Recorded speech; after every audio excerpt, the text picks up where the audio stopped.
नमस्कार दोस्तों, स्वागत है आपका हमारे चैनल साइकोलॉजी ऑफ वुमेन में। दोस्तों आज इस वीडियो में हम बात करने वाले हैं कि कब हमें संभोग करना चाहिए और कब संभोग नहीं करना चाहिए, कब संभोग करने से सही परिणाम निकलता है और कब संभोग करने से गलत परिणाम उसका निकलता है। तो जिनकी शादी हो चुकी है या शादी होने वाली है उन लोगों को जरूर ये बात सुननी चाहिए, समझनी चाहिए।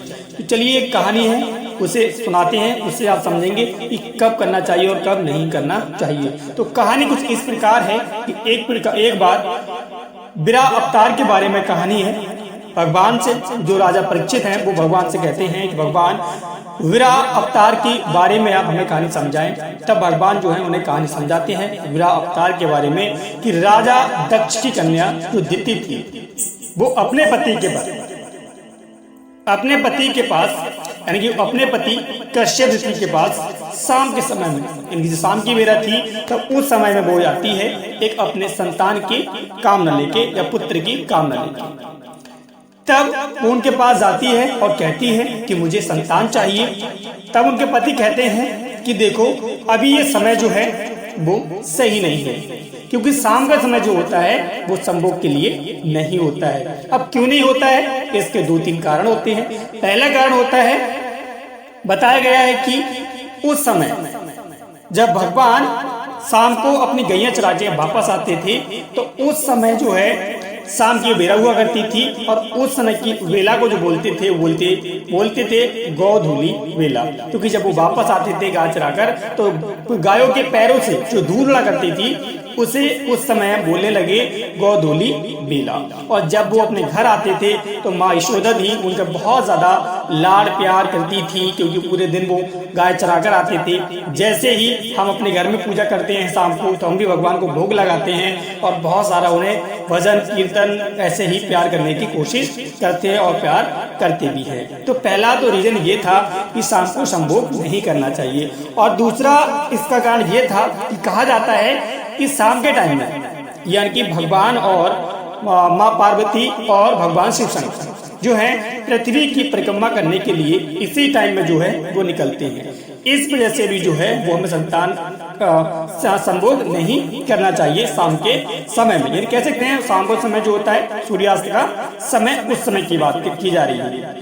तो अब क्या हुआ, उनकी पत्नी ने बहुत जिद की तो उन्होंने क्या किया, जो कश्यप ऋषि थे उन्होंने उनके साथ संभोग किया शाम के टाइम में। पर वो बिना मन से, यानी कि उनका मन नहीं था, फिर भी उन्होंने संभोग उनके साथ में किया।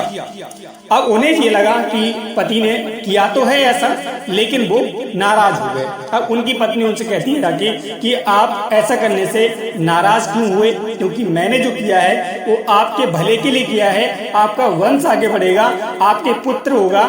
तो उन्होंने कहा ठीक है ये सब मेरे लिए किया है, लेकिन मैंने तुमसे कहा था ये जो अभी जो समय है वो उचित नहीं है, और उचित समय पर किया गया कार्य उचित होता है, अनुचित समय पर किया गया कार्य अनुचित ही परिणाम उसका निकलता है। वो कहता है पुत्र तो हमारे होंगे, दो पुत्र होंगे, लेकिन वो महादुष्ट होंगे। महादुष्ट का मतलब कह सकते हैं आप वो एकदम से राक्षस होंगे और उनकी गिनती भी राक्षसों में की जाएगी। और वो दोनों पुत्र जो होते हैं वो होते हैं हिरण्याक्ष और हिरण्यकश्यप। अब इतना सुनते ही दिति जो है बहुत ज्यादा विलाप करने लगती हैं, रोने लगती हैं और कहती हैं महाराज गलती हो गई।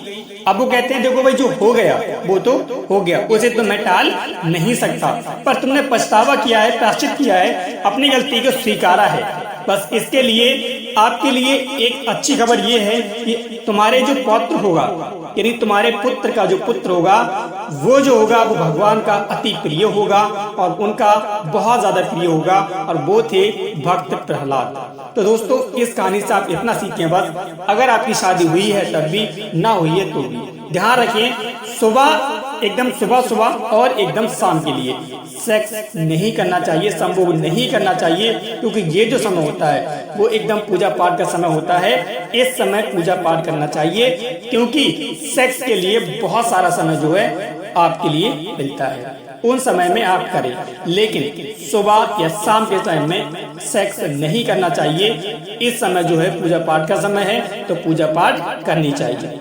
अगर आपको वीडियो अच्छी लगी है तो वीडियो को लाइक कर लें और चैनल पर पहली बार आए हैं तो सब्सक्राइब भी कर लें ऐसे ही इंफॉर्मेटिव बातें जानने के लिए।